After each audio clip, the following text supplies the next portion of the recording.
1, 2, 3, go!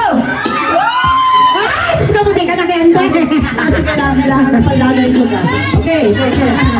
Kahit sobrang tagal na ng video ito mga ka-boarding, sabi ko nga i-upload ko pa din. Sayang din naman ang mga memories ng mga person. Ari nga pala ay Christmas party o kaya naman ay tinatawag na Christmas gathering ng 602W. First hour pa nga lang ay talaga naman sa Ate Balot ay hyper na agad. Ngayon taon ay dito nga pala namin ari ginanap kila Ate Uchi. Si Ate Uchi nga pala ay resign na din sa Ate Torres, kaya sabi nga namin ay din na nga lang ganapin at para naman makabanding. At kung mapapansin nyo nga mga ka-boarding, ang place na to ay talagang perfect sa mga gantong gathering. Kahit ikay tumambling pa di yan, ay napakalawak ng gagalawan. Kaya nga sabi ko sa mga are, kumaway-kaway at gawa ibibidyohan ko nga. Naman, makita-kita ko nga mamaya ay talaga naman nagbibidyo na sa isang tabi aring si friend ni kong si Mikes na talaga naman pang my day yarn. Taon-taon nga pala mga ka-boarding ay talaga meron ganito kaming event. Depende na nga lang kung saan venue mapag-uusapan. At rin nga pala ang mga foods na aming kakainin mamaya sa aming boodle fight. Ang mga are naman mga ka-boarding ay hindi mahirap sabihan ko anong dadalhin pagkain dahil ang aking darling nga ang nag-a-assign sa mga dadalhin nila. May magdadala ng isda, meron naman naka-assign sa gulay, ganon. Meron namang kusa nang nagdadala ng kung ano-anong madala. Okay na yun. Bale habang ang inaantay nga ang aming mga kasamahan pa. At tinan nyo naman mga ka-boarding ang mga upo ng mga donya. Kala may-ari ng hacienda. Habang nga nag-aantay pa ng iba ay sige picture-picture daw muna. At kami naman din ng mga The Boys ay talaga namang kanta-kanta muna kami sa video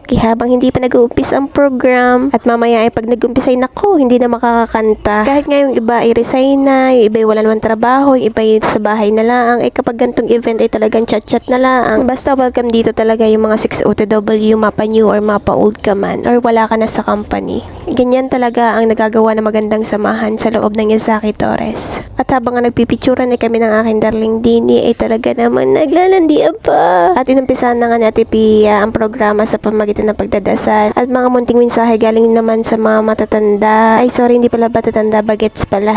Ang mga iba nga pala dyan mga ka-boarding ay mga resign na sa trabaho, yung iba naman sa ibang department na naka-assign, yung mga ganyan para baga. Pero pag mga gantong event naman namin na taon-taon nga namin na rin dinadaos ay talaga naman nagkakatipon-tipon pa din. At syempre proud ako sa aking darling at siya talagang nag-organize ng event na ito. At pagkatapos nga ng mga search message at talagang hindi rin patatalo ang talent ng 602Ws na si Efren, the dancer, at sinabayan pa ni Ate Balut. Pagkatapos nga ng opening remarks na pagsasayaw nga ni Efren, sabi nga umpisahan ang boodle fight. Kumain nga daw muna at mamaya para sa palaro ay talaga namang may energy pa. Alam niyo mga ka-boarding, isa to sa mga pinakamaganda at gusto ko talagang atenan ng mga gantong gathering. At dahil kahit hindi naman ako taga 602W ay talagang welcome na welcome talaga ako dito sa family na to. Pagkatapos nga ng kainan ay talaga naman may raffle pa. At saka sinunod na yung mga palaro bagang mga nag-aabang sa mga boarding natin. Ang una nga ay ari nga ang kalamansi relay na arek. Paunahan lang naman na kayo ng grupo at kung sino mauna ay siya ng panalo. Ang mas nakakatuwa lang talaga dito kahit matanda, kahit bata talagang go